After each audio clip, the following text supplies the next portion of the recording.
Hi guys, for today's lesson we're going to be dealing with stem and leaf plots. So what is a stem and leaf plot? Well, it's a way of representing a discrete data set. So if we remember from previous lessons, discrete data is pretty much dealing with like countable data. So like pretty much just going to be dealing with things like just like whole numbers.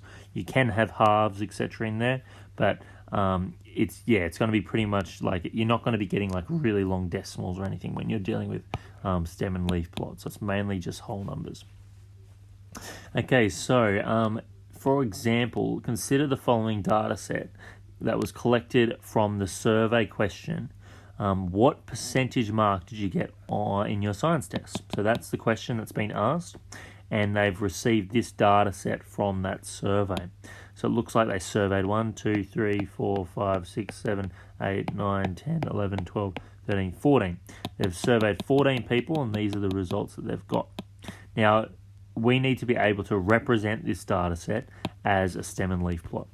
So the idea is that your stem, which is pretty much between these two red lines, we like to consider that to be like a tens column. So we look at this data set and we notice that 7 is the smallest number. That has 0 tens, so that's why our lowest is 0 lots of 10.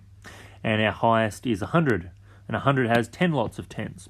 So therefore it goes all the way up to 10. So the lowest was 0 tens and the highest was 10 tens.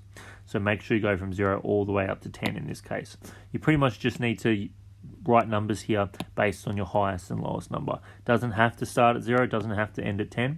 You just need to be able to fit all your data scores in. Okay, so now we start from the 0 tens. The only number in our data set that has 0 tens is this 7. So that's what we put next to that 0. These are like your leaves. So that's the stem and these are the leaves. That's what's called a stem and leaf plot. Okay, next lowest number is 40. So that means we've got 4 tens and 0 units. So we're going to put a 0 next to the 4, and that 0 right there represents this 40. It's just a quick, nice, easy way. So we look at that and we think 4 with 0 makes the 40. The next lowest is 41. So we put a 1 next to that 0. This 1 represents the number 41. Next lowest is 44. So we put a 4 next to it. Next lowest is 48. So I'm going to put an 8 there. Next lowest is another 48. And then next lowest is 49. Ensure that it's getting bigger and bigger as you go that way. You want to go from smallest to largest. Next lowest is a 57, then a 63, then a 67, then an 86, then there's 2 94s, and lastly there is a 100. So there's 1, 2, 3, 4, 5, 6, 7, 8, 9, 10, 11, 12, 13, 14. That's the correct number of data entry scores. So therefore we are finished. That's our stem and leaf plot. As simple as that. So there's nothing wrong with having these gaps, etc., but you do need to show them. And you don't need to go any higher than 10 because 100 was the highest score. Okay, next sort of word we need to understand is what symmetrical data is. So it's data which appears relatively even on either side of the center data entries. So we pretty much need to know where is the center of our data set. So if you look at this stem and leaf plot, for example, you can see that the lowest score is like 50. The lowest score is 50, the highest score is 92. So roughly the center is going to be around this 70 sort of mark, where you have 7 tens. And you'll notice that there's a lot of data, like there's a lot of different scores here in the 70s, like there's a lot of them. And either side of this center, you've got like 3 numbers here and then 2, and here you've got 3 and then 1. It kind of like gives this shape, like you can see these lines come down. They're kind of similar on either side of the center. So because the scores are nicely spread out around that center of around the 70s, we would consider this to be symmetrical. This sort of triangle that I've wrapped around it also kind of looks symmetrical, with this line being like our line of symmetry, that center line. So that's what we call symmetrical. Symmetrical describes the shape of the data. A really common question is asking you to describe the shape, and for this one you would say that it's symmetrical. Next sort of way of describing shape is whether it's skewed or not. So skewed data. So skewed data is data which clumps around one side of the center, i.e. the data is not symmetrical. So you can have positively skewed shape, and that suggests that a majority of scores are below the center. Really important to understand that positively skewed is when majority of the scores are lower or below.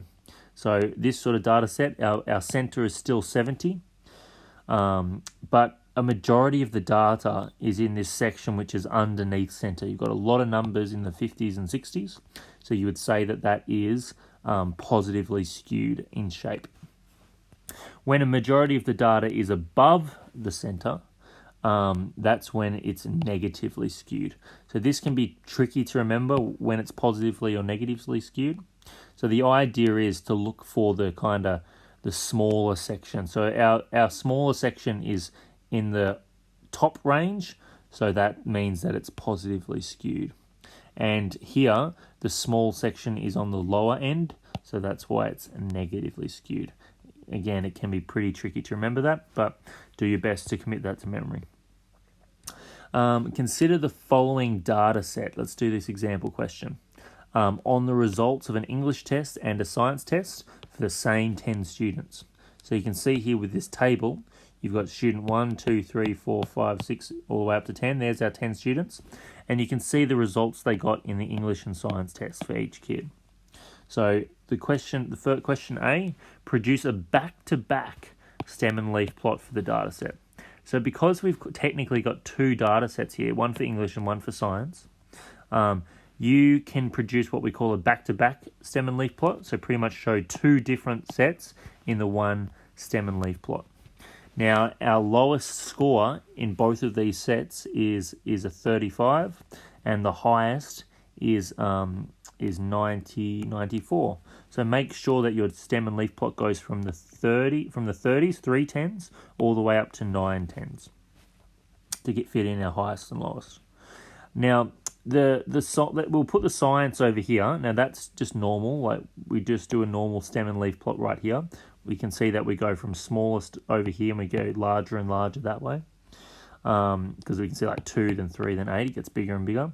But with this one on the back of our stem, you'll notice that the bigger numbers are on the left. So the idea is that you want to put your smaller numbers next to the stem, and as you go further away from the stem, they get bigger and bigger. So it's really important that from this way and it goes to the left, it gets larger going that way. So it's really important. And this 5 is not 53. A lot of people think it's 53. It's actually 35. You always do the tens column first. So like that number there would be 79. Okay, so that is what it looks like when you do your back-to-back stem and leaf plot. The reason why we like to do this is because we can compare the shapes, etc. really quickly and nicely because they're right next to each other. So question B, describe the shape of the English data set. Okay, so if we look at this English data set, we can see that, well, roughly there's our center along there in the 60s, and a majority of the data is larger than that center. So therefore, it is negatively skewed in shape. Majority of the data is larger than the center. Question C, describe the shape of the science data set. So if you look at this science one, you can see there's our center. It's roughly symmetrical. It's roughly the same on either side. It's not perfect, but it doesn't have to be perfect. It just can be close enough. So because there's not really a massive clump on either side of that center, we would say that it is symmetrical. The data is relatively even on either side of the center. So I hope this helps with the questions. Good luck. Bye.